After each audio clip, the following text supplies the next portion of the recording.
J'ai réussi à changer la langue, puis c'est possible qu'il vous demande de vous rebrancher pour après qu'il ait fait les changements de langue. Ça fait qu'ici, on peut former les paramètres. Donc, en cliquant sur le X, on va former les paramètres. Puis, ceci, c'est des applications web. Ça veut dire que vous et les élèves, vous pouvez utiliser ces applications-là en vous branchant sur votre compte. Ce sont des applications qui sont utilisables sur le web. Ce qui est important d'utiliser pour pouvoir communiquer, c'est justement celui-là qui s'appelle Teams. Ça fait qu'on va cliquer sur Teams tout de suite. Puis, moi, il me fait entrer directement sur Teams, qui est l'application web. Puis, quand j'entre sur Teams, je vois que j'ai une équipe déjà, un Teams, qui est disponible. C'est possible que vous ne le voyez pas de la même façon. Je vais vous montrer comment on peut changer l'affichage. Donc, encore au coin, en haut à la droite, on a la roue d'engrenage. Je vous montre comment changer l'affichage, puis je vous montre aussi comment changer la langue de Teams. Ça fait qu'ici, ça va être Switch View. Puis, pour changer d'un affichage à un autre, c'est juste ici. On a l'affichage grid, puis l'affichage liste. Ça fait que si je choisis l'affichage liste, je vais fermer ça ici, puis on va voir que mes Teams apparaissent sous forme de liste. Pour revenir à l'affichage d'avant, je peux retourner juste au bas ici, à la roue d'engrenage, puis faire Switch View, puis retourner à Grid. Puis on revoit l'affichage comme on avait avant. Pendant qu'on est ici, je vais vous demander de changer la langue du Teams à français. On va trouver la langue française qui se rapproche de notre langue parlée. Ça fait que moi, c'est Français Canada. Ça fait que je vous demande de changer le français à votre français. Puis pour le clavier, moi, je le laisse à anglais des États-Unis. Vous pouvez le changer. Je ne sais pas quelle sorte de clavier que vous utilisez. Je ne sais pas si vous utilisez le clavier QWERTY ou AZERTY. Donc, ça, peut-être, vous pouvez demander à votre technicien qu'est-ce que vous devez choisir. Ça fait qu'ici, je vais faire Save and Restart. Ça veut dire qu'il va recommencer mon Teams.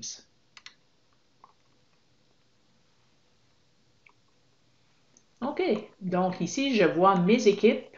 Puis, je vais changer l'affichage pour qu'il soit sous forme de liste. Parce que je ne sais vraiment pas quel affichage que vous avez tout de suite. Ça fait que si on a le même affichage, ça sera plus facile pour vous. Ça fait que sur la roue d'engrenage, change l'affichage, puis je vais le mettre sous forme de liste. Ça fait que je vais juste former ça. Ici, vous pouvez changer le thème aussi, ça peut, ce que vous préférez. OK, donc, dans le premier Teams que vous avez ici, que vous voyez, on a le Teams qui s'appelle Acadie Personnel Enseignant. Ceci, c'est tout le personnel enseignant de votre école. Puis, dans général, on a publication, ça veut dire que tous les gens peuvent écrire ici. Tous ceux qui ont accès aux Teams peuvent écrire ici. Vous pouvez placer des fichiers. Ça veut dire que si dans votre organisation, dans votre groupe personnel enseignant, vous pouvez placer des fichiers là. Et vous avez un bloc-notes qui est entre autres un OneNote. Puis, il commence avec déjà des informations dedans. Ça fait que ça, on peut supprimer ce qu'il y a déjà dedans, puis le changer par quelque chose d'autre. Mais ça, je vais revenir avec toute l'organisation du Teams ici, je vais revenir avec ça. Ce que je veux m'attarder dessus, c'est les choses qu'on a dans notre bannière ici. Ça fait qu'ici, moi, vous voyez que j'ai un petit point rouge à côté, ça veut dire que j'ai certainement un message qui m'a été écrit. Dans clavardage, ça fait que je vais cliquer sur clavardage. Ici, vous voyez la raison pourquoi que j'ai un petit point rouge ici, c'est à cause que Louis-René m'a dit « Allô, Anne Michaud », mais il a utilisé l'arrobase pour écrire Anne Michaud. l'arrobase ici. Donc, c'est pour ça que j'ai un message direct qui s'affiche, une alerte qui s'affiche dans mes alertes ici. Ça fait que dans le clavardage, vous pouvez parler avec les gens de votre entourage, je dirais de votre école. Dans équipe, vous voyez toutes les équipes que vous avez ou les équipes dont vous faites partie. Vous aurez ici à créer votre équipe qui serait comme votre classe. Ça veut dire que ici, on a Acadie personnel enseignant. Il y en aurait une autre équipe qui pourrait s'appeler classe de 5e année, une autre classe de 4e année, et ainsi de suite. Si vous ne faites pas partie de classe de 4e année, vous ne verrez pas classe de 4e année. Vous allez seulement voir celle dont vous faites partie. Ensuite, devoir, je vous expliquerai plus tard comment utiliser devoir dans votre classe. Le calendrier, c'est votre calendrier personnel. Ceci, c'est votre environnement ici. Ça fait que c'est votre calendrier personnel si vous voulez placer des rendez-vous.